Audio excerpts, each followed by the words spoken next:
online VA final တန်းပေါ့ဗျာ online VA final တန်းကိုတပည့်တော်တို့chapter 2ကနေသွားမယ်ဗျာ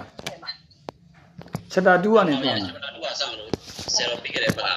ဆရာတော်ပြီးကမိတ်လာပြီ မှန်ပါဗျာ chapter 2စာမျက်နှာ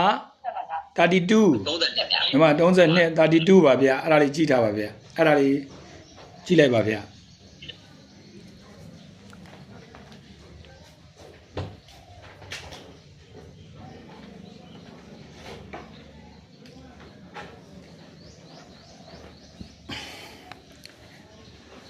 စာမျက်နှာ page number 32ဟာ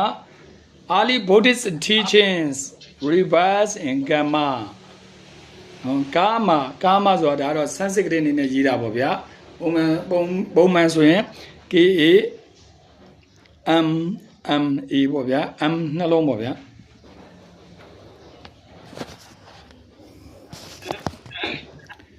အဲ့တော့ဟုတ်ပြီဗျာပြောတော့ဒီမှာဘာတွေရှိလဲဆိုတော့ပြောတာ early Buddhist teachings ပေါ့ဒီမှာရှင်မအဆင်ပြေလားဗျာမှန်ပါဗျာမဒီ early Buddhist teachings ဆိုတာဟိုဘက်မှာပြောခဲ့တဲ့အတိုင်းပေါ့ဗျာဗုဒ္ဓရဲ့တရားတော်အစောပိုင်းတရားတော်များပေါ့အစောပိုင်းတရားတော်များဆိုတာဒါဘုရားရှင်လက်ထက်ကဘုရားသက်တော်တင်ရှားရှိစဉ်ကဟောကြားခဲ့တဲ့တရားတော်ဒီဒိဗ္ဗေပေါ့ဗျာနောက်တစ်ခုreverse in karma အဲ့တော့ reverse in karma reverse ဆိုတော့ပြန်လဲမွေးဖွားခြင်းပေါ့တနည်းအားဖြင့်တန်တရာပေါ့ဗျာတန်တရာပြန်လဲမွေးဖွားလို့မလို့ပြောတော့လဲရတာကိုပြန်လဲမွေးဖွားတာမရှိဘူးဆိုရင်တော့ပြောတော့တန်တရာကြီးရှင်များတို့တန်တရာကြီးတန်တရာဆုံးပြီးတော့နိဗ္ဗာန်ကိုမျက်မှောက်ပြုနိုင်မှာပေါ့ဗျာအဲ့တော့ဒီနေ့ဒီနောက်တစ်ခုကကာမဆိုတာဒီကဟိုလိုကာမပြောမဟုတ်ကမ္မကမ္မအဲ့တော့ကံရဲ့သဘောတရားဒီဒါတွေကိုဟိုဇာကြီးဆရာကနော်ဒီ chapter 2ထဲမှာသူကပြောပြလိမ့်မယ်ပေါ့ဗျာအဲ့တော့ဒီထဲမှာလည်းပဲဒီလိုဒီစာအုပ်ရဲ့နာမည်ကတော့ Introduction to Buddhism ပေါ့သို့တော်လည်းပဲဒီလိုဘယ်စာပဲရေးတဲ့ကာလမှာကိုရေးချင်တဲ့ဥစ္စာကို Introduction ဆိုတာထည့်ရတာပေါ့နော်ဟိုဒီမှာလည်းဒီမှာ Introduction ဆိုတာမထည့်ပင်မဲ့ဒီပထမဦးဆုံးဒီလိုမြင်အခုတွေ့နေရတဲ့စာပိုက်လေးနှစ်ပိုက်ကဒါဒီ chapter 2အတွက်တော့ဒါသူက Introduction ပဲဗျာchapter 2အတွက်တော့ဒီစာပိုက်လေးနှစ်ခုကဒါ introduction ပဲဗျာเนาะသူကဘလို့သူရေးမဲ့ပုံစံလေးနည်းနည်းပါးပါးလေးသူကချပြလိမ့်မယ်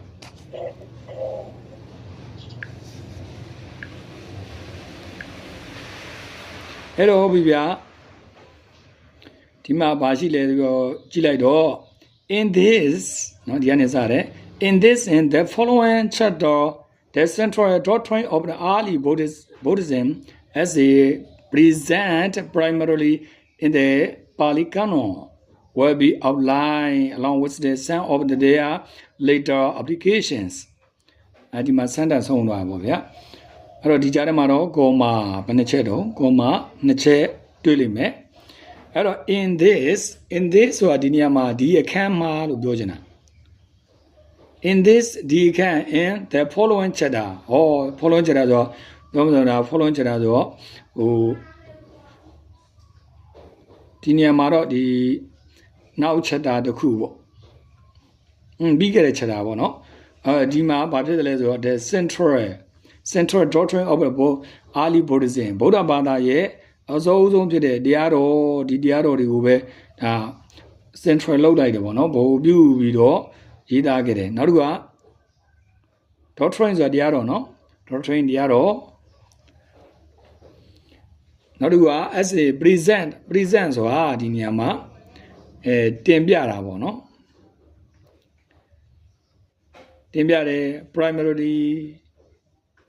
ဆိုတာတကယ်မူရင်းပေါ့ဒီနေရာမှာတော့အခြေခံလို့မဟုတ်ဘဲနဲ့ဒီနေရာမှာတော့မူရင်းပေါ့ in Pali Canon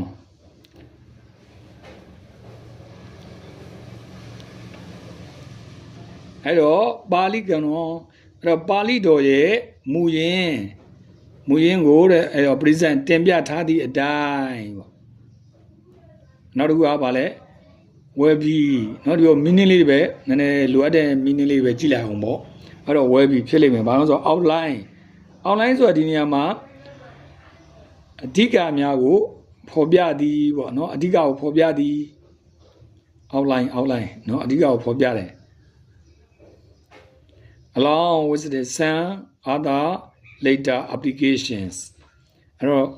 တချို့တော့ they are later နော်နောက်ပိုင်း applications နော်အသုံးပြုခြင်းပေါ့နော်နောက်ပိုင်းအသုံးပြုခြင်း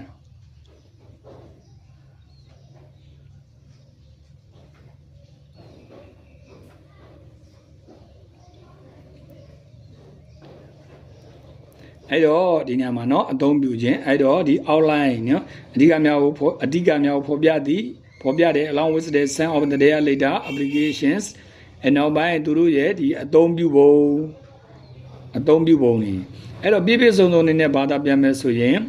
in this the following chapter the central doctrine of the early Buddhism as the central primarily in the Pali Canon will be outlined along with the some of the data later applicationsအဲ့တော့ဒီအခန်းနဲ့ပြီးကြတဲ့အခန်းဒီဒါတွေကအဲ့တော့ဗုဒ္ဓဘုရားရှင်ဟောကြားတော်မူခဲ့တဲ့အစိုးဆုံးတရားတော်ဒီပါဠိကံတော်ပေါ့နော်ဒီဒါလေးအရင်ပြန်လိုက်တာကောင်းပါလေအဲ့တော့ပါဠိကံတော်အပြင်အခြေခံအပြင် present တင်ပြထားတဲ့အတိုင်းပေါ့အဲ့မှာဒီဘက်လာခဲ့ဗုဒ္ဓရဲ့အစိုးဆုံးတရားတော်ဒီအဲ့ဒီတရားတော်တွေက will be outline เนาะအဓိကအပြင်ဖော်ပြပါလိမ့်မယ် along with their later applications เนาะသူတို့ဒီနောက်ပိုင်းမှာအသုံးပြုခြင်းနဲ့အတူပေါ့နော်ဘယ်လိုအသုံးပြုလဲအသုံးပြုခြင်းနဲ့အတူဒါတွေကိုဖော်ပြပေးလိမ့်မယ်ပြောချင်တာကဒီအခန်းဒီမှာတော့မူရင်းပါဠိတော်ကိုအခြေခံထားပြီးတော့ဗုဒ္ဓရဲ့တရားတော်တွေကိုဆက်လက်ပြီးတော့ဘယ်လိုအသုံးပြုမလဲအသုံးပြုပုံတွေကိုဒီနေရာမှာဆက်လက်ပြီးတော့အဓိကထားပြီးတော့ဖော်ပြသွားလိမ့်မယ်ပေါ့နော်အဓိကဒါလေးပဲဗျနောက်တစ်ခုကwhy the Mahayana developed a new orientation towards some of these early teachings in new doctrine of its own research development can only the understanding against the background of these teachings. အဲ့တော့ meaning လေးတွေယဉ်ကြည့်မယ် why the Mahayana develop မဟာယာနက develop ဖွံ့ဖြိုးတိုးတက်ခဲ့သည်ပေါ့မဟာယာနကဖွံ့ဖြိုးတိုးတက်ခဲ့တယ်ဗာလဲ new orientation အသစ်ဖြစ်တဲ့ orientation ဆိုတာအကြောင်းအရာတွေပေါ့အသစ်ဖြစ်တဲ့အကြောင်းအရာတွေဖွံ့ဖြိုးတိုးတက်ခဲ့တဲ့ towards some of နော် towards ဆိုတာစီတို့နော် some of the ဗာလဲ some of these early teachings ဒီဘုရားရှင်ကိုယ်တိုင်ဟောကြားခဲ့တဲ့အစိုးဆုံးဗုဒ္ဓရဲ့တရားတော်အဲ့ဒီတရားတော်တွေကနေတစ်ဆင့်ဒီမဟာယာနတွေကတဖြည်းဖြည်းအသစ်အနေနဲ့အသစ်အကြောင်းအရာနေဖြင့်တိုးတက်လာတဲ့အချိန်မှာပြီးတော့ new doctrine of its own doctrine တရားတော်တွေ new doctrine เนาะအသစ်ဖြစ်တဲ့တရားတော်တွေ of its own เนาะကိုယ်ပိုင်တရားတော်တွေပေါ့เนาะမဟာယာနကိုယ်ပိုင်တရားလို့ပဲပြောရမှာပေါ့เนาะအဲ့တော့မဟာယာနရဲ့သူတို့တီထွင်ထားတဲ့အသစ်ဖြစ်တဲ့ doctrine တွေ new doctrine တွေဒီတရားတော်တွေရှိတယ်အဲ့ဒီတရားတော်တွေက such develop เนาะဖွံ့ဖြိုး development เนาะဖွံ့ဖြိုးတိုးတက်မှုနဲ့ဖြစ်ပေါ်လာတဲ့ new doctrine တွေအဲ့ဒီ doctrine တွေက can only be ဒါဖြစ်နိုင်တယ်မ only ပါတယ်เนาะဖြစ်နိုင်တယ်ဘာဖြစ်နိုင်တာလဲ understood နားလည်နိုင်ခဲ့တယ် against ရရှိခဲ့တယ်ဘာလဲ the background of these teachings ဒီတရားတော်တွေရဲ့နောက်ွယ်မှာနားလည်မှုမျှတာလည်းရရှိခဲ့တယ်ပေါ့အဲ့တော့ဒီနေရာမှာပြောချင်တာမဟာယာနရဲ့ဒီနောက်ပိုင်းဗုဒ္ဓရဲ့တရားတော်တွေကိုပဲအခြေခံပြီးတော့ပေါ့နော်ဗုဒ္ဓရဲ့တရားတော်တွေကိုအခြေခံပြီးတော့နောက်ပိုင်းဖြစ်ပေါ်လာခဲ့တဲ့ new orientation ဆိုတဲ့အသစ်ပေါ်လာတဲ့အကြောင်းအရာတွေနောက်တစ်ခုကဒီမဟာယာနရဲ့ကိုယ်ပိုင်เนาะ new doctrine is own ဒီမဟာယာနရဲ့ကိုယ်ပိုင်ဒီပေါ်လာခဲ့တဲ့အသစ်ဖြစ်တဲ့တရားတော်တွေဒီတရားတော်တွေကဖွံ့ဖြိုးတိုးတက်မှုတွေကဘာဖြစ်တယ်လဲဆိုတော့နားလည်မှုနောက်ခံ background အနေနဲ့ကောင်းမွန်တဲ့နားလည်မှုရှိအောင်လောက်ပဲဖြစ်ပါတယ်ပေါ့အဲဒီမှာဒီဘက်ထေရဝါဒပြန်ပြောမယ်အဲ့တဲ့ထေရဝါဒ they have remained the guiding framework for all new developments เนาะအဲ့တော့ဒီနေရာမှာ ဘာပြောချင်တာလဲဒီထေရဝါဒမှာဆိုရင်တော့တဲ့ they have a remain ကြံရှိတယ်เนาะ remain ဆိုတာကြံရှိတာเนาะတည်ရှိတယ်ကြံရှိတယ်guidance framework guidance လမ်းညွှန်မှုအဲ့တော့ framework ဆိုတော့ဒီသူ့ရဲ့ပုံစံပေါ့เนาะသူ့ရဲ့ဒီဘုရားဟောတရားတော်တွေပေါ့ဒီ frame တွေအတိုင်းဒီပုံစံတွေအတိုင်းပေါ့เนาะမြင်လျောင်ပြောမှဆိုတော့ဒီပုံစံတွေအတိုင်းလမ်းညွှန်မှုတွေကရှိနေတယ် for all new developments အသစ်ဖြစ်တဲ့ဖွံ့ဖြိုးတိုးတက်မှုတွေအတွက်တဲ့ဒီ guidance framework တွေကတော့ဒီတိုင်းပဲကြံရှိနေတော့မယ်အဲ့တော့မာယာနာမှာတော့အကြောင်းမျိုးကြောင့်အခုလိုကိုပိုင်အုံနယူတွေဘာတွေနဲ့ထည့်လိုက်တော့အဲ့တော့ဒီတရားတော်တွေကိုဒီလိုရှိတယ်ပေါ့မာယာနာရဲ့သဘောကဒီလိုရှိတယ်ဆိုပြီးတော့ understood ပဲရတာပေါ့နော်ဒီလိုနားလည်မှုရှိအောင်တော့ပဲဒီထေရဝါဒမှာတော့မူရင်းတရားတော်တွေအတိုင်းဆက်လက်ပြီးမှဒီ frame အတိုင်းကိုပဲတည်ရှိနေသေးတယ်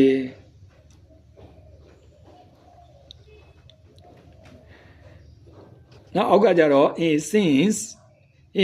Buddhism begins and ends with the Buddha's awakening experience for this is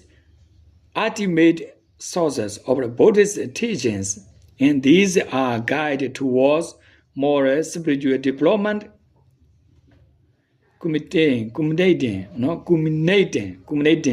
in experience of all of like nature အဲ့ဒီမှာဗာလဲ since တနည်းအားဖြင့်ပေါ့နော်ဒီနေရာမှာတော့အဲ့လိုလေးပဲဘာသာပြန်လိုက်မယ်နော် since တနည်းအားဖြင့်မပြောချင်တာလဲစမယ် Buddhism ဗုဒ္ဓဘာသာက begins စတင်ခဲ့တယ်ပြီးတော့ ends အဆုံးသတ်လိုက်တယ်အဲ့တော့ဗုဒ္ဓဘာသာကဒီလိုစတင်လိုက်တယ်ပြီးတော့ဒီလိုဆုံးလိုက်တယ်ဘာနဲ့လဲဆိုတော့ with the Buddha's awakening experience with the Buddha's မြတ်စွာဘုရားရဲ့ awakening နော်နှိုးကြခြင်းတနည်းအားဖြင့်သိမြင်ခြင်းပေါ့ experience ဆိုတော့ဒီအတွေ့အကြုံပေါ့တနည်းအားဖြင့်ဒီမှာဒါကတော့ဒီအတွေ့အကြုံလို့ပြောလိုက်တာ ਨੇ ပြောမှဆိုတော့ဓာတ်ရိုက်ပြန်မယ်ဆိုတော့ဒါအရှိတရားပေါ့နော်အရှိတရားကိုနော် awakening လုပ်လိုက်တယ်နှိုးကြစေတယ်တနည်းအားဖြင့်သိမြင်စေတယ်အဲ့တော့ဗုဒ္ဓဘာသာမှာတဲ့ in case Buddhism ဆိုတာလေဒီဗုဒ္ဓဘာသာမှာတဲ့ဘာနဲ့စပြီးတော့ဘာနဲ့ဆုံးတယ်လဲဆိုတော့သိမြင်မှုနားလည်သဘောပေါက်မှုပေါ့ဒီသိမြင်မှုနားလည်မှုသဘောတရားတွေနဲ့ပဲစတင်ပြီးတော့ဒီသိမြင်နားလည်သဘောပေါက်မှုတွေနဲ့ပဲအဆုံးသတ်လိုက်ပါတယ်ဒါဒီပြောမှဆိုတော့ဗုဒ္ဓရဲ့တရားတော်တွေကိုအစအဆုံးတွေကို तू ကဟောလုပ်ကြည့်တာပေါ့ summarize လုပ်ကြည့်တာပေါ့နော်အနှစ်ချုပ်ကြည့်လိုက်တာဗာလဲနောက်တစ်ခါ for this is the ultimate source of the Buddhist teachings ဒါကဗာလဲ ultimate sources နော်အဓိကအကြောင်းတရားပဲတဲ့ of the Buddhist teachings နော်ဗုဒ္ဓတရားတော်ရဲ့အဓိကအကြောင်းတရားပဲနော်အဓိက sources အဓိကအရာပဲနော်အဓိကအကြောင်းအရာပါပဲ ultimate ဆိုတာနောက်ဆုံးပေါ့အဲ့တော့နောက်ဆုံးအကြောင်းအရာပါပဲတဲ့ပြီးတော့ these are guide towards moral and spiritual development အဲ့တော့ဒီနေရာမှာနော် guidance ဖော်ပြတယ်နော် guideline ပေးတယ်ပေါ့လမ်းပြတယ်ပေါ့ towards စီတို့ဘယ်လဲ moral နော်ကိုချင်းဒီလာတွေနောက်တစ်ခုက spiritual development စိတ်တရရာတိုးတက်မှုတွေနော် moral ပြန်ပြောမယ် moral ကကိုချင်းဒီလာ spiritual ကစိတ်တရေးနဲ့ဆိုင်တော့ spiritual စိတ်တရနဲ့ဆိုင်တော့ development ဖွံ့ဖြိုးတိုးတက်မှုပေါ့အဲ့တော့စိတ်တရရာတွေဖွံ့ဖြိုးတိုးတက်မှုနောက်တစ်ခုက CULMINATING ကcommitting ဆိုတာအစစ်မြင့်ဆုံးတို့ရောက်ရှိခြင်းပေါ့နော်ဒါသူ့ရဲ့ meaning လေးကိုမှတ်ထားပါ committing အစစ်မြင့်ဆုံးတို့ရောက်ရှိခြင်းဘယ်မှာလဲ experience အတွေ့အကြုံဒီနေရာမှာတော့တကယ်အရှိတရားပေါ့နော် of a like nature သဘာဝအဲ့တော့ဒီနေရာမှာဗာလဲဆိုတော့เนาะပြန်ပြီးတော့ဘာသာပြန်ကြည့်မယ် Buddhist teaching เนาะနောက်က these are guide เนาะအဲ့ these are guided towards moral and spiritual development are committing in a experience of like nature အဲ့တော့ဒီလမ်းညွှန်မှုတွေပေါ့ towards လမ်းညွှန်မှုတွေကဘယ်စီကိုလမ်းညွှန်တာလဲဆိုတော့ moral ဆိုတဲ့ကိုကျင့်သီလတွေကောင်းမွန်ဖို့နောက်တစ်ခုက spiritual development စိတ်ဓာတ်ရေးရာတွေဖွံ့ဖြိုးတိုးတက်မှုစီကိုအဲ့တော့လမ်းညွှန်ပေးတယ်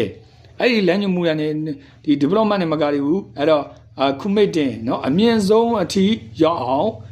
ပံ့ပိုးပေးတယ်ပေါ့ဘယ်မှာလဲ experience ဒီလက်တွေ့ခံစားရမှုမှာ like nature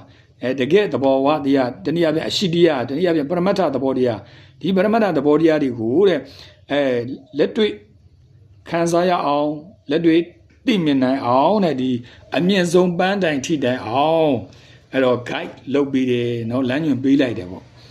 ပြောမှဆိုတော့ဒီမှာဗုဒ္ဓရဲ့တရားတော်တွေနော်ဗုဒ္ဓရဲ့တရားတော်တွေကကိုချင်းသီလရှိဖို့ဒါတွေကို guideline ပေးတယ်နောက်တစ်ခုကစိတ်ဓာတ်ရေးရာတွေဖွံ့ဖြိုးတိုးတက်ဖို့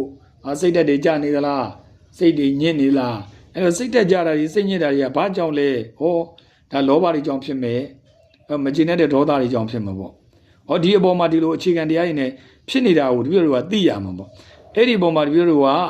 ကိုယ်တိုင်သိအောင်လဲလုပ်ပေါ့ကိုယ်တိုင်သိအောင်လုပ်ပြီဆိုရင်အဲ့ဒီကနေcommitting ပေါ့เนาะနောက်ဆုံးအမြင့်ဆုံးအဆင့်ထိတိုင်အောင်တဲ့ဒီတကယ်အရှိတရားငြိမ်းချမ်းရေးပန်းတိုင်ပေါ့เนาะငြိမ်းချမ်းရေးပန်းတိုင်ထိအောင်ဒါရောက်အောင်ပို့ပေးနိုင်တယ်ပေါ့ဒါဗုဒ္ဓရဲ့တရားတော်တွေကိုဒါသူ့ရဲ့ဂုဏ်ကြီးတွေပေါ့ဗျာအဲ့တော့ဂုဏ်ကြီးတွေကိုဖွင့်ဆိုပေးလိုက်တယ်ဘာဖြစ်လို့လဲဆိုတော့ Buddha's awakening အဲ့တော့ဒါဘုရုကြောင့်လဲဆိုတော့ဘုရားရှင်ရဲ့သိမြင်မှုကြောင့်ဘုရားရှင်သိမြင်မှုကနေတစ်ဆင့်ဘုရားရှင်ဟောကြားတဲ့တရားဓမ္မတွေအဲ့ဒီတရားတွေကနေရှင်ဘုရားတို့တပည့်တော်ရဲ့ဘဝတတ္တဝါတွေအားလုံးကိုเนาะအဲ့တော့ကိုချင်းသီလကောင်းမွန်ဖို့နဲ့နောက်ဆုံးစိတ်တရည်ရည်မြင်မာဖို့အတွက်မြင်မာတဲ့ဆိုတဲ့နေရာမှာတကယ်တန်တိဒုက္ခငြိမ်းချမ်းရေးပန်းတိုင်ပေါ့เนาะနိဗ္ဗာန်ပေါ့ဒီလမ်းစဉ်ထိတိုင်အောင်ရောက်အောင်ပို့ပေးနိုင်တယ်ပေါ့เนาะ guide ပေါ့เนาะလမ်းစဉ်ရှိတယ်ပေါ့နောက်တစ်ခုက at this awakening the Buddha gained direct knowledge of the rebirth and karma the four truth realities for spiritually innovate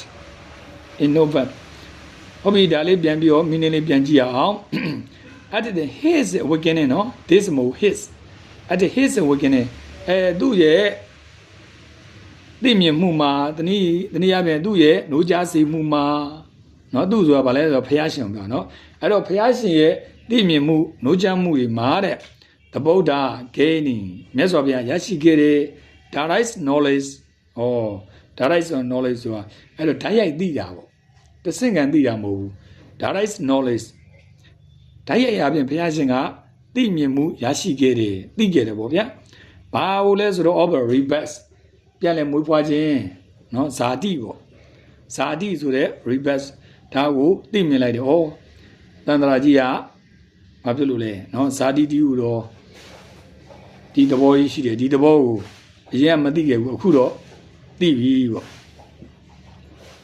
အဲ့တော့ဇာတိကိုဘုရားကသိလိုက်ပြီနောက်တစ်ခုကကာမကမ္မပေါ့နော်အဲ့တော့ကံ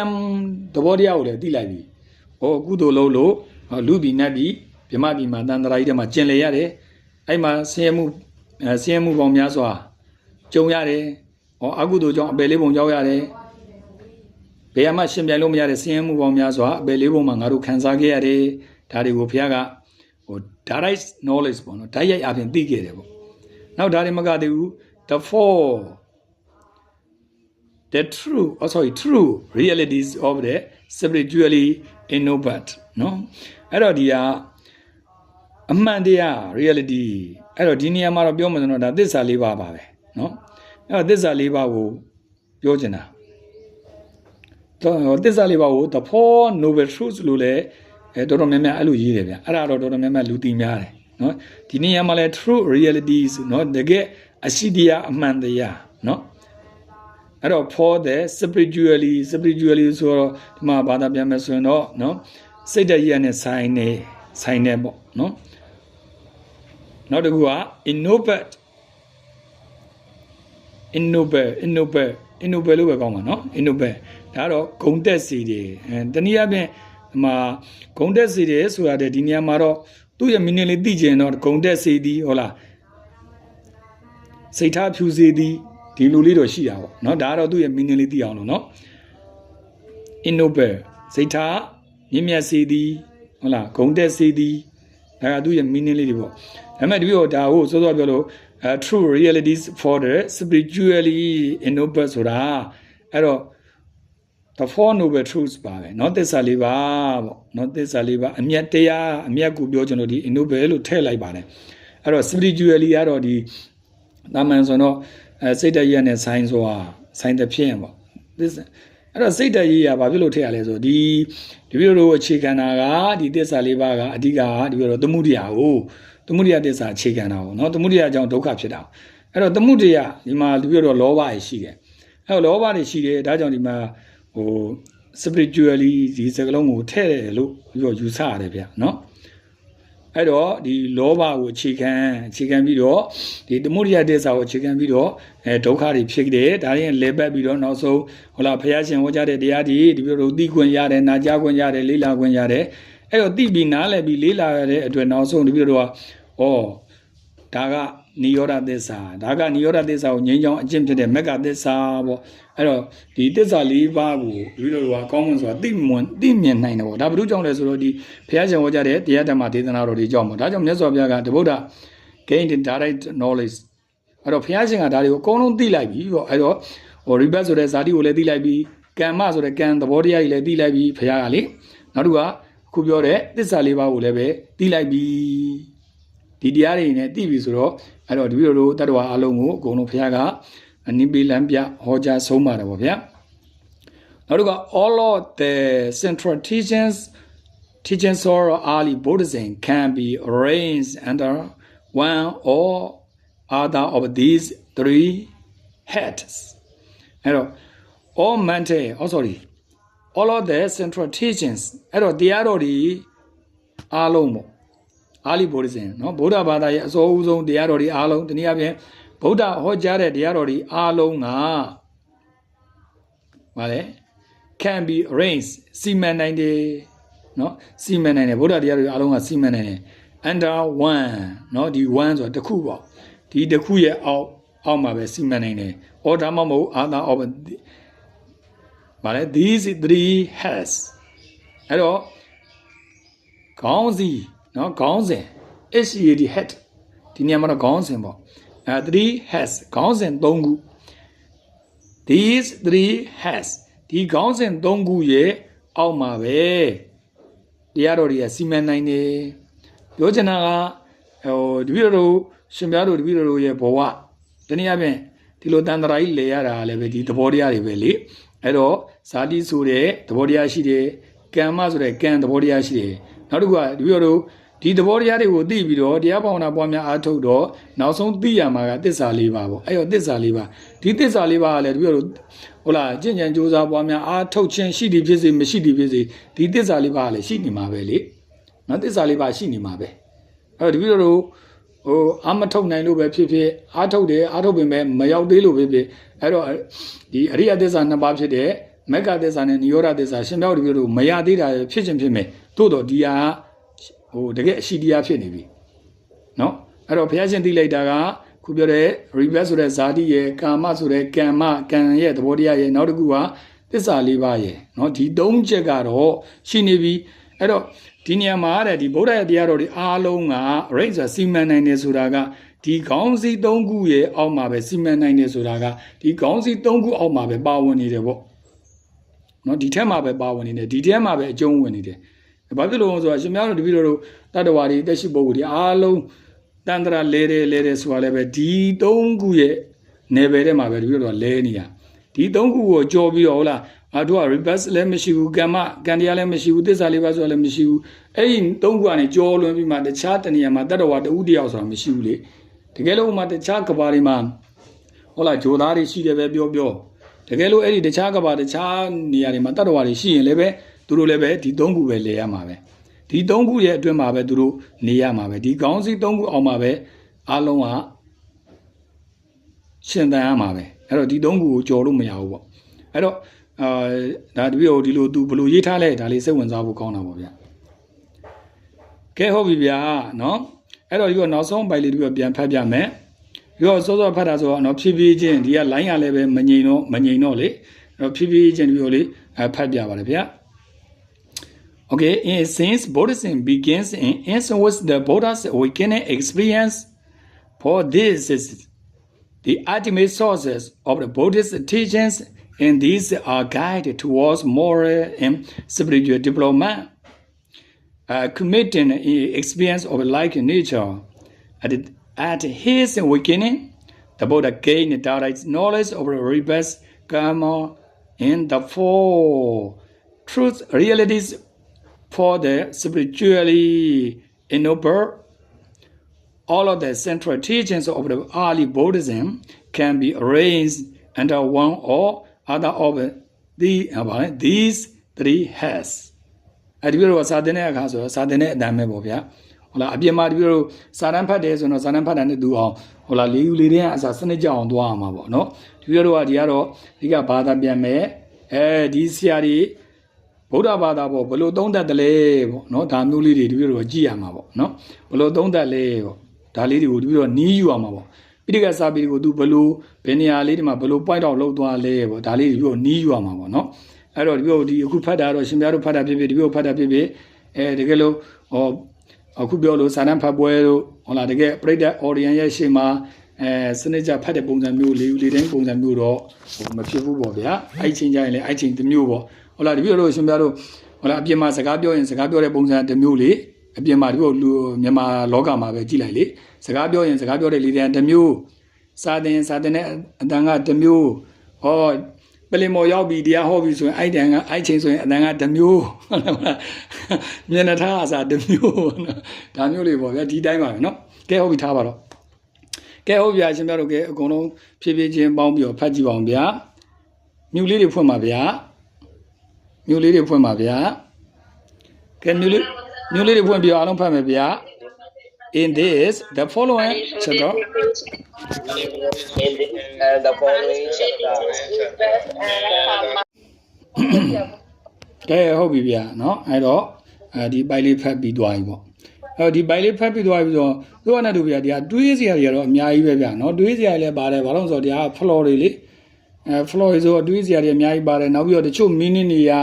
အဓိပ္ပာယ်တွေကတော်တော်ကိုနည်းနည်းလွန်းတယ်เนาะနောက်ပြီးတော့ the following chapter ဒါကပြောလို့နောက် chapter တွေကိုလည်းနည်းနည်းဆိုလိုချင်တယ်ဗျာเนาะသူကဒီစာအုပ်ကြီးကိုတော့ဒီပြောအစားဆုံးလို့ဖတ်ကြည့်တာလည်းမရှိဘူးဗျာเนาะနည်းနည်းပါးပါးအနှစ်ချုပ်လောက်လူရင်းလောက်လေးပဲနည်းနည်းပါးပါးလောက်လိုက်ကြည့်တာလေးလောက်ပဲပြောမှဆိုတော့contact ပေါ့နော်မာတိကာလောက်တွေလောက်ပဲနည်းနည်းကြည့်ဘူးလားဒီထဲမှာသူဘလို့ရေးလဲပြည့်ပြည့်စုံစုံဒါကြီးတိတိကျကျပြီးတော့မပြောနိုင်ဘူးအဲ့တော့အခုကတော့အရှင်ဘုရားကိုလည်းဖတ်ဖြစ်အောင်ဒီပြောလည်းဖတ်ဖြစ်အောင်เนาะဒါမျိုးအခုနောက်လာမယ့်ပိုက်ထဲမှာဆိုရင်ရှင်ဘုရားသူဒေသနာစာတမ်းအတွက်ရေးသားတဲ့နီးစနစ်ပေါ့နည်းနည်းလေးရလိမ့်မယ်ပါလိမ့်မယ်နော်အခုဒီနေ့ပေါ့အဲ့တော့ရှင်ဘုရားတို့ထဲမှာဗါလဲဟွာရှိလားပိဋကဇော်ဝယ်ရှိတယ်မို့လားရှိပါလားဗျာဒီမှာအဲ့ပိဋကဇော်ဝယ်လေးရှင်ဘုရားတို့ဖွင့်လိုက်ဗျာနော်ပိဋကဇော်ဝယ်လေးဖွင့်လိုက်ပိဋကပါဠိဇော်ဝယ်လေးပဲကြည့်လိုက်နော်ကြည့်လိုက်ပြီးတော့ဒီတိုင်းဗဇက်ကပြောရင်တော့ပြောလို့ရတယ်ရမယ်အခုလောလောဆယ်ဖွင့်လိုက်ဗျာဖွင့်ပြီးတော့အဲ့မှာနိဒာနဝက်38ခွန်စာမျက်နှာ38ခွန်ကြည့်လိုက်စာအုပ်ရှိတယ်ဆိုရင်လည်းစာအုပ်လှန့်ယူလိုက်ပေါ့ဗျာနိဒာနဒီမှာနိဒာနဝက်38ခွန်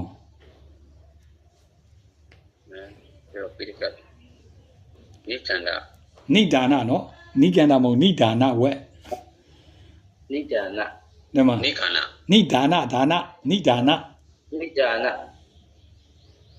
ဒီလိုဖုံးဆိုတော့ဒါနတုံရုပ်လိုက်ဗျာနိကာနဒါနနော်နိဒါနနော်နိကာနတုံတက်ရိုက်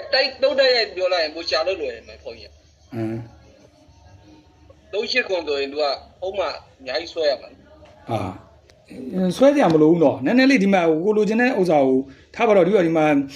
ဒီစောစောကြည့်ထားမလို့ထားပါတော့ဒီမှာကိုလိုချင်တဲ့ဥစ္စာဝါလို့ရထားပါတော့အနာမတကတန်ရုပ်နော်ဟုတ်ပါပါတိနာကထသုတ်တံတိနာကထသုတ်တံ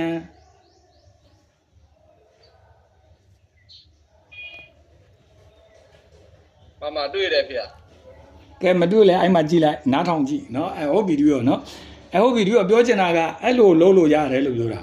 ကဲဟုတ်ပြီဒီရောဒီပါဠိလေးကိုပဲအရင်ကြည့်ကြည့်မယ်နော်အနာမပေါင်းအဲ့နိဒနာဝက်ဒီရောဒီအနာမတကတန်ရုပ်ကိုရေးခြင်းနဲ့ဆိုပြီးတော့ဒီတန်ရုပ်ကြီးတစ်ခုလုံးကိုဘာသာပြန်မလားနဲ့ဟုတ်လားစာတန်းရေးရင်ပြောရနော်ရှင်ပြစာတန်းရေးရင်ပြောတာဒီထဲမှာတန်တရာနဲ့ပတ်သက်တယ်အခုပြောလို့စောစောပြောလို့ဇာတိနဲ့ပတ်သက်တယ်ဒါကြီးပြောခြင်းတယ်တန်တရာကြီးက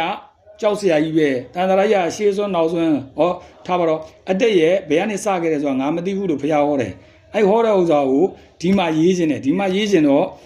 ဒီခုဇာရေးဆရာပီတာဟာဘေးကဒီဥစ္စာကြီးတစ်ခုလုံးကိုကော်ပီယူမလာဘူးနော်ပြီးတော့စာတန်းရေးရင်ပြောတာနော်ရှင်ပြားတို့ကတော့မရေးသေးတော့ကိစ္စမျိုးရေးပြီးတဲ့သူတွေကရေးတယ်ဆိုတဲ့အကုန်လုံးဟုတ်လားစာမျက်နှာတစ်မျက်နှာနှစ်မျက်နှာကော်ပီကြီးယူလာတာနော်အဲ့လိုမလုပ်အောင်ကိုလိုချင်တော့ကိုလိုချင်တဲ့ point လေးကိုအဓိကထားယူရတယ်အဲ့တော့ဒီမှာကြည့်ပေါ့ဗျာအဲ့မှာခုပြောတဲ့နမတကတန်ယုတ်ပထမဝက်ကောဟုတ်လားတိနာကတ္ထသုတ်တံအဲ့မှာအေဝမတုတန်ထားလိုက်ပြီးတော့လောလောဆယ်အဲ့ဒါကိုလောလောဆယ်လေးလာတာမဟုတ်ဘူးဖះဘယ်လိုဟောတယ်လဲဒါကိုပဲကြည့်မှာနော်အဲ့တော့အနမတကောယံဘိက္ခဝေတန်တာရောနော်ဒီဥစ္စာအနမတကောယံဘိက္ခဝေတန်တာရောပုပ္ပါကောတိနပညာယတိအဝိဇ္ဇာနိဝရဏနံတတ္တနံတဏတန်ယောဇနနံတန္တာဝတံတန္တရတံတေယထာပိဘိက္ခဝေပုရိသောယံဣမသမေဇံဗုတိပိတိနကတ္ထတာခပလာတံတန်စစ်တော်ဝယ်ပေးထားတာလားဆရာပါဠိစောဝဲထောင်းရတယ်လေထောင်းလိုက်တန်စစ်တော်နော်ဧကိဇံတန်ဟရိတဝစတုရင်ကဗလsorry စတုရင်ကုဗလံ sorry စတုရင်ကုလံစတုရင်ကုလံဂတိကံကတဝနိခိပေယအယမေမာတာ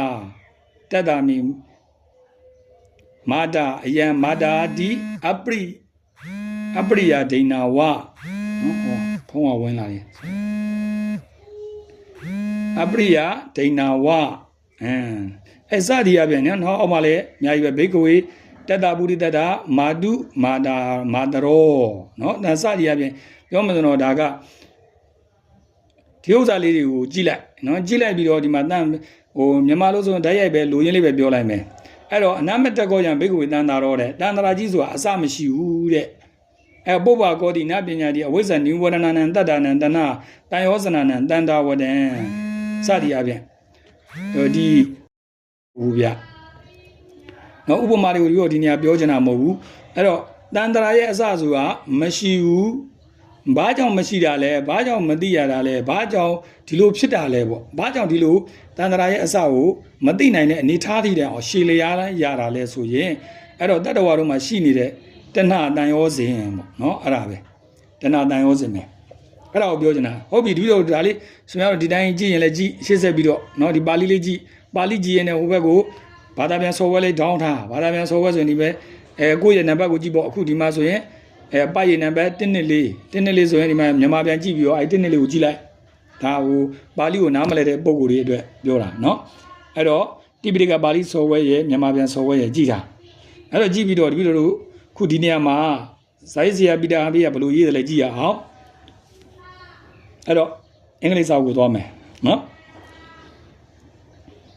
Rebirth in cosmology အဲ့တော့ rebirth ဆိုတာပြန်လဲမွေးဖွားခြင်းပေါ့တန်တရာပေါ့ဗျာပြန်လဲမွေးဖွားခြင်းဆိုတဲ့တန်တရာအဲ့တော့ cosmology ကတော့ဒီစัจ java လာနဲ့ဆိုင်တာပေါ့နော်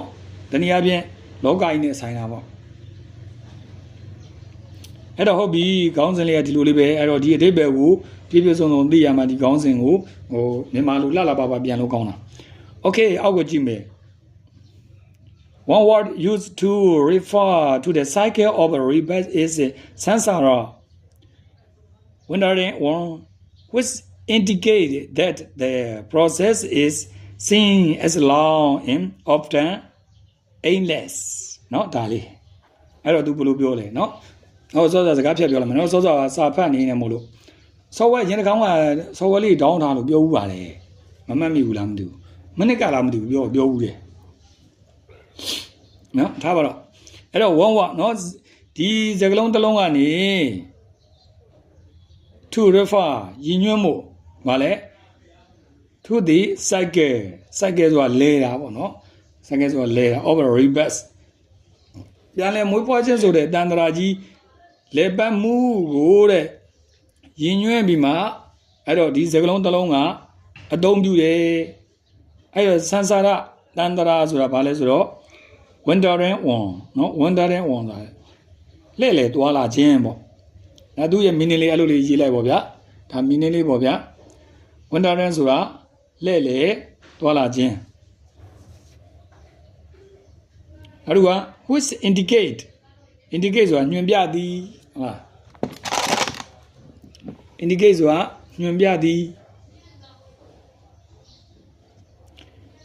အဲ့တော့ဘာညွှန်ပြတာလဲဆိုတော့ that the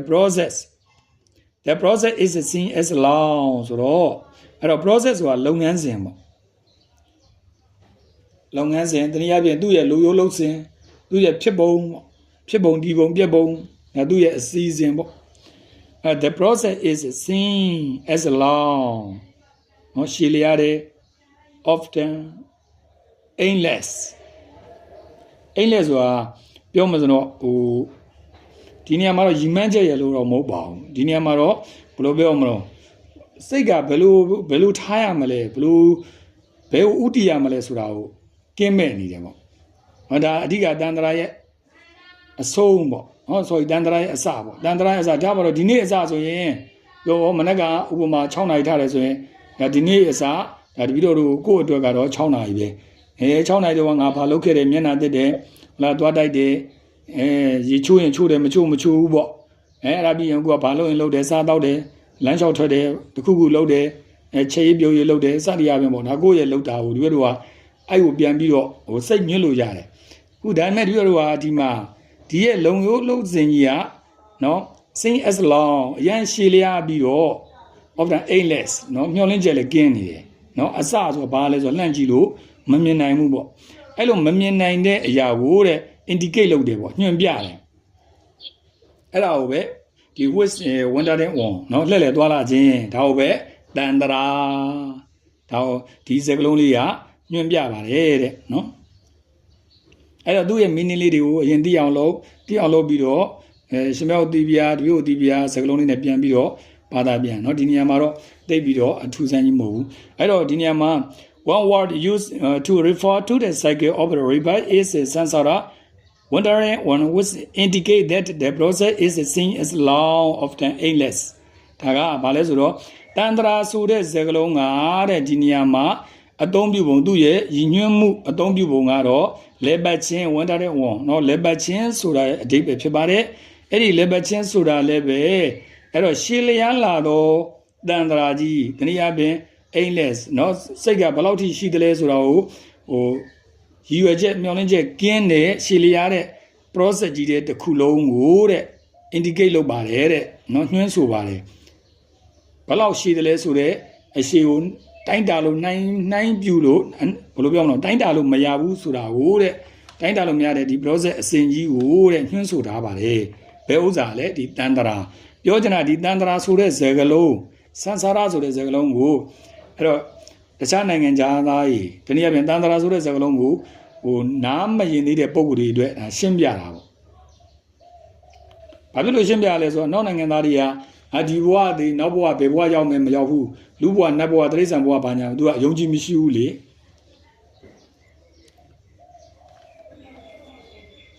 သူတို့ကတော့ဟို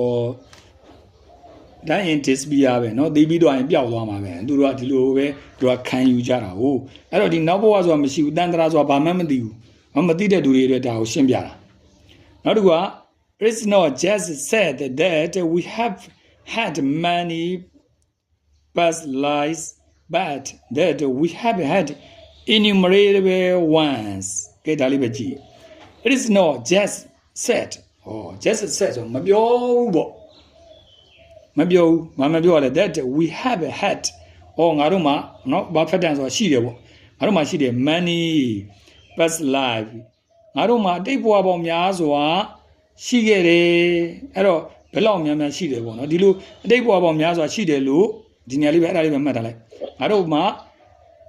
had many past life အတိတ်ဘဝပေါင်းများစွာရှိခဲ့တယ် that time မဲ့တဲ့ that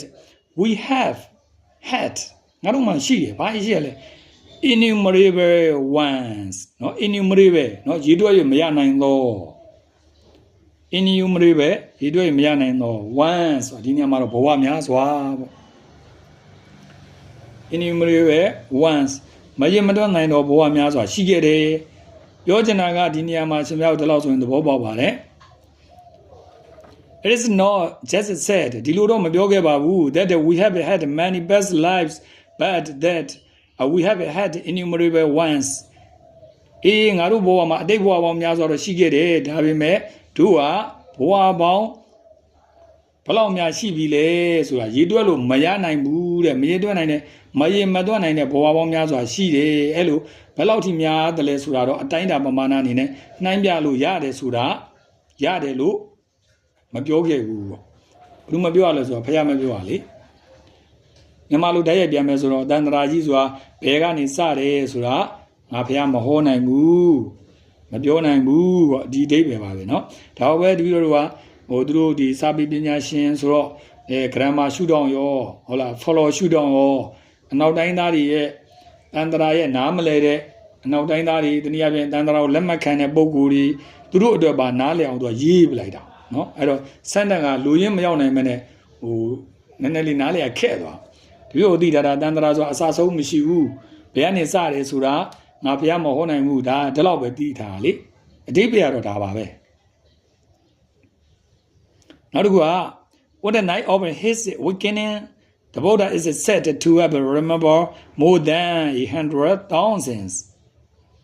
အဲ့တော့ဒီနေရာမှာ one night of his awakening အဲ့တော့ဒီ one night ဆိုတော့နော် what the night of his awakening သူ့ရဲ့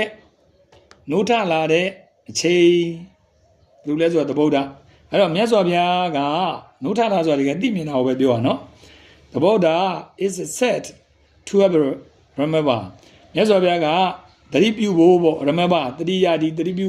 နော်သတိပြုဖို့ဟောကြားခဲ့တယ်ဆက်နော်ဟောကြားခဲ့တယ်ဘာလဲ more than 100 or 1000နော်ထောင်ပေါင်းများစွာတဲ့ပို့ပြီးတော့သတိပြုဖို့ဟောကြားခဲ့တယ်တဲ့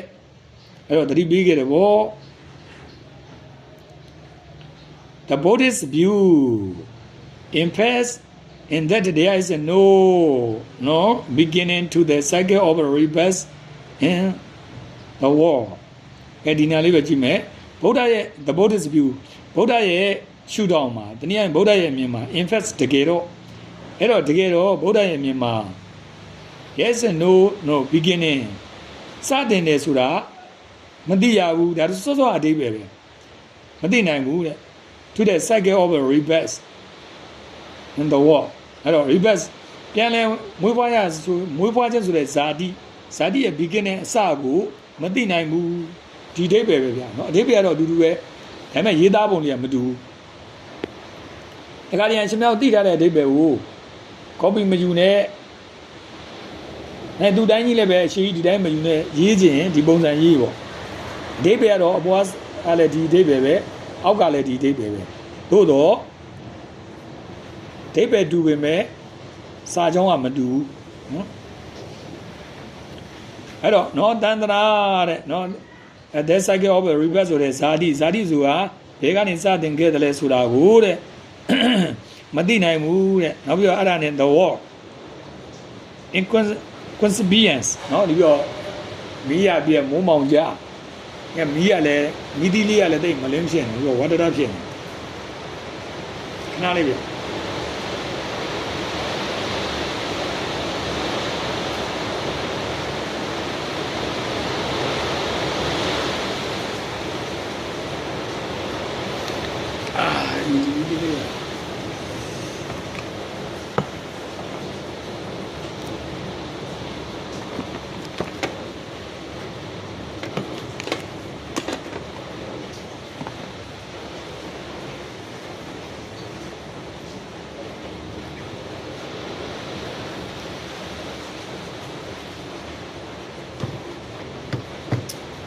နေမောင်ညမောင်ဟုတ်တယ်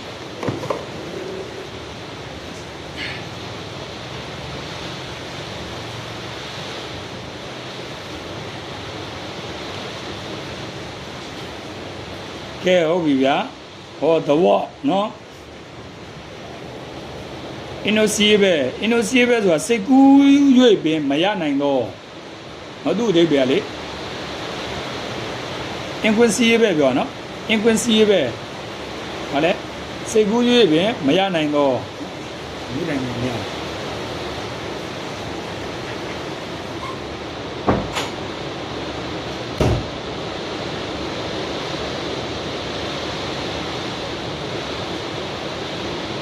inquisitive နော်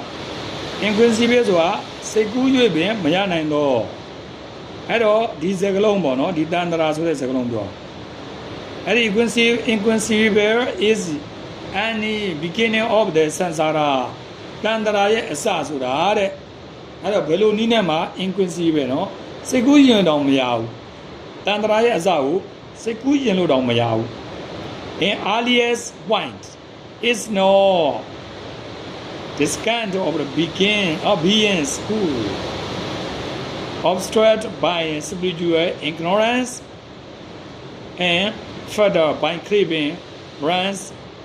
no winter on ကဲဒါလေးပဲကြည့်လိုက်အဲ့တော့ဒီစကားလုံးလေးอ่ะပေါ့နော် inquisitive အဲ့တော့စိတ်ကူးရင်မရနိုင်ဘူးဘာလို့လဲ any of the beginning of the samsara တန်တရာရဲ့အစကိုစိတ်ကူးရင်လို့တော့မရနိုင်ဘူးတဲ့ in earliest point တော့ earliest point เนาะအစောဦးဆုံးဖြစ်တဲ့ဒီညွှန်ကြားချက်ဒီเนาะ point นี่ဒီ point တွေကဆိုရင် is not discant ဆိုတာ discant ကเนาะ discant သိမြင်တာအဲ့တော့ discant သိမြင်တယ်ဆိုတော့ဒီနေရာမှာမသိမြင်နိုင်ဘူးဟုတ်ပါ beings who เนาะတတ္တဝါတွေကိုဘယ်ကနေဘယ်လိုလဲဆိုတာအစပိုင်းကို earliest ပေါ့เนาะအစောဦးပိုင်းကိုမသိမမြင်နိုင်ဘူးတဲ့အဲ့တော့ who clause နဲ့နောက်ကပါလဲ obstruct obstrucd obstruct ဆိုတာပိတ်ဆို့တာ obstrucd obstruct ဆိုတာပိတ်ဆို့တာနောက်က ed ကနော် adjective by spiritual ignorance spiritual ဆိုတာစိတ်ဓာတ်ရေးရနဲ့ဆိုင်တော့ဟာလေ spiritual ဆိုတာစိတ်ဓာတ်ရေးရနဲ့ဆိုင်တော့နောက်က ignorance ဆိုတာအဝိဇ္ဇာ ignorance ကအဝိဇ္ဇာအဲ့တော့ဒီ spiritual စိတ်နဲ့ဆိုင်တဲ့အဝိဇ္ဇာတနည်းအားဖြင့်စိတ်နဲ့ဆိုင်တဲ့မသိမှုပေါ့စိတ်နဲ့ဆိုင်တဲ့မသိမှုမြဲတဲ့ obstruct ပိတ်ဆို့ထားတယ်တတ္တဝါတွေကိုတဲ့အဲ့တော့ earliest point เนาะအစောဦးဆုံးမှာဒီလိုဖြစ်တည်မှုတွေကိုမသိမမြင်နိုင်ဘူးတဲ့အဲ့တော့ဆက်တဲ့မဆုံးသေးဘူးအင်းပြီးတော့ဖတ်တာကတန်ရောစဉ် by craving အ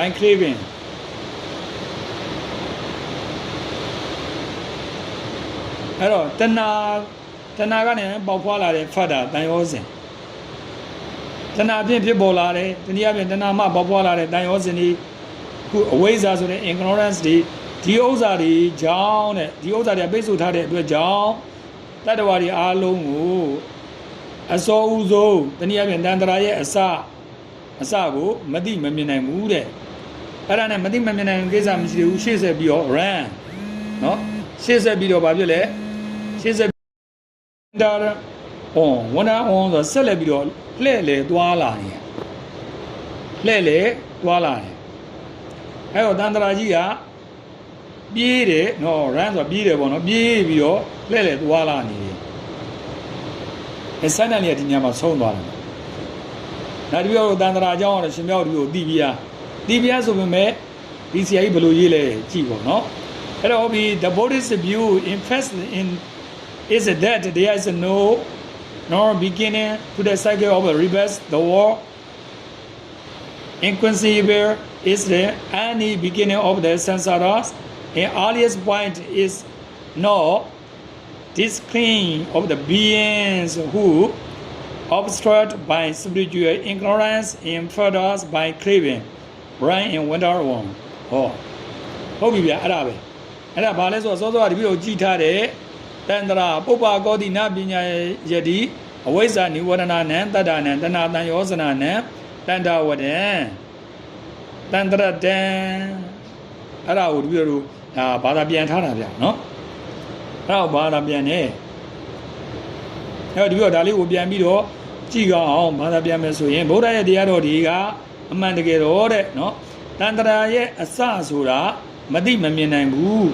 မသိမမြင်နိုင်တဲ့ဒီတန္တရာဆိုတဲ့စကားလုံးကအဲ့တော့ inconsistent စေကူးရင်တော့မရဘူးဗါလဲအဲ့တော့တန္တရာရဲ့စတင်မှုကိုဘယ်လိုနည်းနဲ့မှစေကူးရင်လို့မရဘူးဘာကြောင့်လဲဆိုတော့ craving ဘိုင်း craving ပေါ့နော်တဏှာဒီဟုသောအကြောင်းအဝိဇ္ဇာတဏှာတွေဖုံးထားတယ်ဝိဇ္ဇာတဏှာတွေဖုံးလိုက်တဲ့အတွက် obstruct နော် obstruct ဝိဇ္ဇာတဏှာတွေဖုံးလိုက်တဲ့တတ္တဝါတွေမှာအဲ့တော့ဘယ်ကနေဘလို့စလဲဆိုတော့ alias ကိုတပည့်တော်တို့ဘလို့နည်းမှမသိနိုင်ဘူးမသိနိုင်မဲနဲ့အဲ့တော့ run တန္တရာထဲမှာပြေးတယ်နောက်ပြီးတော့ winter war တန္တရာထဲမှာလဲတယ်ပေါ့ဒါပါပဲဗျာနော်ဒီကဒီပါဠိလေးပဲအဲ့တော့ရှင်များတို့အဲ့ဒါလေးပါဠိလေးနဲ့အင်္ဂလိပ်စာလေးနဲ့ကတ်ကြည့်ပါဗျာအတိပ္ပယ်အတိပိယနော်သူဘလို့ရေးလဲကြည့်ပါနောက်တစ်ခုက however far back in time one goes there must have been prior cause for the weather beings whatever beings exist at that time အဲ့ဒါလေးကြည့်မယ် however ဘလို့ပဲဖြစ်ဖြစ် far back into the ones go ဟောအဲ့တော့တတ္တဝါတစုံတရပါအချိန်တန်ရင်နော်သွားကြရတာပဲနော်ပြန်သွားကြရတာပဲအဲ့ DMS happy being prior PIO က prior ဆိုတာရခင်ကပေါ့နော် cause ရခင်ကဖြစ်ခဲ့ဘူးတဲ့အကြောင်းတရားတွေအကြောင်းတရားတွေကဘာလဲ whatever beings နော်ဘယ်လိုတတ္တဝါပဲဖြစ်ဖြစ် exit ဒီရှိတယ် at that time နော်အဲ့ဒီအချိန်မှာat that time ဆိုအဲ့ဒီအချိန်ပေါ့ at that time အဲ့ဒီအချိန်မှာအဲ့တော့ဘယ်လိုတတ္တဝါတွေဘယ်လိုအကြောင်းတော့ပဲဖြစ်ဖြစ်ရခင်ကဖြစ်ခဲ့ဘူးတဲ့အဲ့တော့ဒီမှာ prior cause ဆိုတာရခင်ကအကြောင်းအရာဆိုတော့ပြောမှဆိုအတိတ်ကကံတရားတွေပေါ့နော်အတိတ်ကကံတရားတွေရှိတယ်အတိတ်ကကံတရားတွေရှိသေးအားလေဆိုတာဒီလိုfar back in time once go ပေါ့နော်အချိန်တန်ရင်အဲ့တော့သွားကြတာပဲတဲ့အချိန်တန်ရင်သွားကြတာပဲအဲ့တော့တဘဝရောက်တဘဝထွက်ဟောနော်တဘဝရောက်တဘဝထွက်တဘဝပြီးအဲ့တော့အိုလိုက်နားလိုက်သေးလိုက်မွေးဖွားလိုက်တနည်းအားဖြင့်မြင်လို့အောင်ပြောမဆိုရင်ဇာတိမွေးဖွားလိုက်ပြီးရင်သေးလိုက်ပေါ့မွေးဖွားလိုက်သေးလိုက်ပေါ့ hence it should not be said that the Buddha remember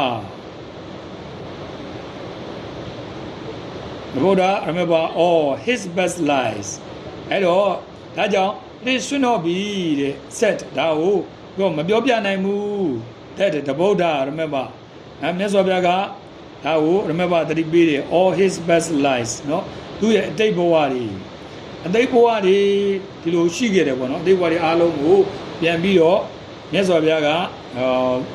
ပြန်ပြီးတော့သိနိုင်တယ်ပေါ့နော် remember ပြန်ပြီးတော့သိနိုင်တဲ့အတွက်ကြောင့်အဲ့တော့သိနိုင်တဲ့အတွက်ကြောင့်ဒီလိုအခုလိုထင်းထင်းရှားရှားလဲသိရတာပေါ့နောက်တစ်ခုကတော့ဒီလိုဒီလိုပုံစံမျိုးအတိတ်ဘဝတွေရောသိနိုင်တယ်အတိတ်ဘဝသိနိုင်ပေမဲ့တန်ခါရဲ့အစကိုကြတော့ဘယ်လိုမှမသိနိုင်ဘူးမသိနိုင်လို့ဒါကတော့ဒီလိုသိနိုင်တယ်ဆိုတာကိုအဲ့တော့ပြောလို့မရတော့ဘူးเนาะအဲ့တော့ဒီနေရာမှာတော့တဗုဒ္ဓ remember all his best life အဲ့တော့အတိတ်ဘဝပေါင်းများစွာအားလုံးကိုသိနိုင်တယ်ဆိုတာအဲ့တော့မဖြစ်ဘူးပေါ့မဖြစ်တင်ဘူးပေါ့မဖြစ်ဘူးပေါ့ဒါလိုလည်းပြောမစိုးစောလိုပါပဲတန္တရာရဲ့အစကိုပဲမသိတာအဲ့တော့ဘုရားရှင်ကတပ္ပညုတဉာဏ်နဲ့အရာအလုံးကိုသိနိုင်တယ်ပေါ့ဗျာတပ္ပညုတဉာဏ်နဲ့အရာအလုံးကိုသိနိုင်တယ်တို့တော့တန္တရာရဲ့အစကိုတော့ဘယ်လို့မှမသိနိုင်ဘူးဘာဖြစ်လို့လဲရှည်လျာလွန်းလို့နော်တန္တရာကြီးကရှည်လွန်းလို့မသိနိုင်တာဒါလေးကိုသဘောပေါက်ဖို့ဗျာ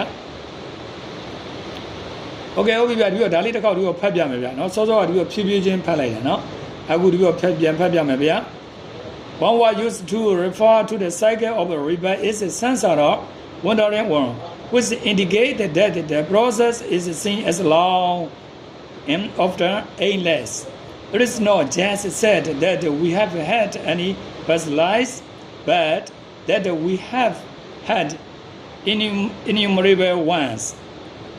On the night of his awakening, the Buddha is said to have remembered more than 100,000. The Buddhist views, in fact, is that there is no beginning to the saga of rebirths in the world. Inconceivable is any beginnings of this samsara. An earliest point is no discourse of beings who, obstructed by spiritual ignorance and furthered by craving, run in wandering on. However, far back in time one's goals, there must have been prior cause for the whatever beings exist at the time. Hence, it should not be said that the Buddha remembered all his past lives. ဒါလေးပါဗျာနော်ရှင်များတို့ရှင်များတို့အတန်လေးဖွင့်မျိုးလေးဖွင့်ပြီးတော့ဒါလေးပေါင်းပြီးတော့ဖတ်လိုက်အောင်ဗျာဟောတဲ့ Rebirth in Cosmology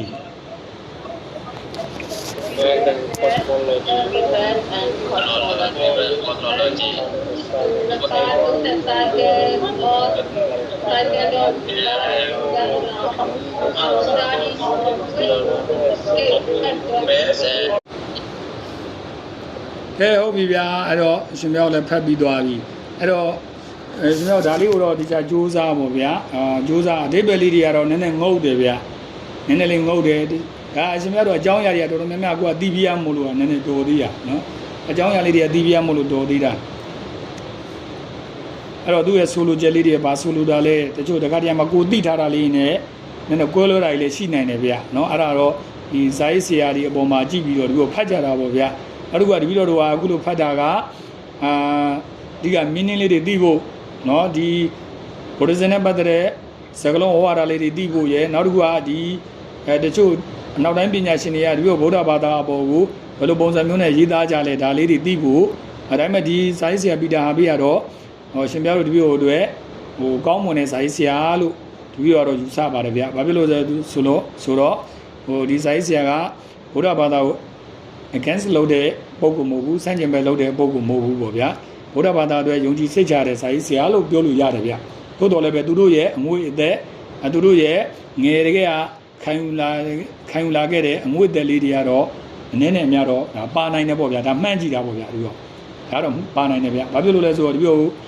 မြန်မာနိုင်ငံမှာဒီလိုတရားဟောတယ်ရှင်ဘုရားတို့တရားဟောတယ်စကားပြောတယ်အဲ့တော့မြန်မာ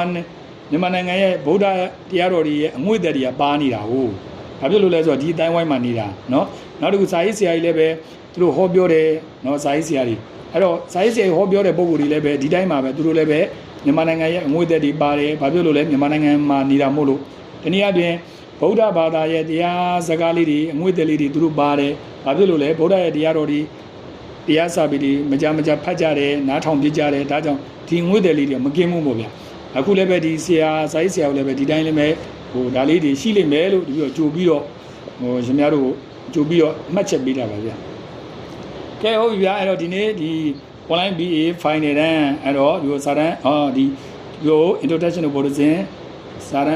စာဖတ်တာပေါ့နော်စာဖတ်တာအဲ့တော့ဒီနေ့စာမျက်နှာဟုတ်လား32ပြီးသွားပြီပေါ့ဗျာနောက်တစ်ပတ်စာမျက်နှာ33ကိုဒီလိုဆက်သွားမယ်ဗျာကဲအဲ့တော့ဒီနေ့တွေအားလုံးဒီလောက်ပါဗျာအားလုံးတက်ရှိကျမ်းမာချမ်းသာစွာနဲ့ဆက်လက်ပြီးတော့ဒါရဏရေးဘာသာရေးကုသိုလ်ရေးကျမ်းမာရေးတွေကိုစ조사ဆောင်ရွက်နိုင်ကြပါစေဗျာ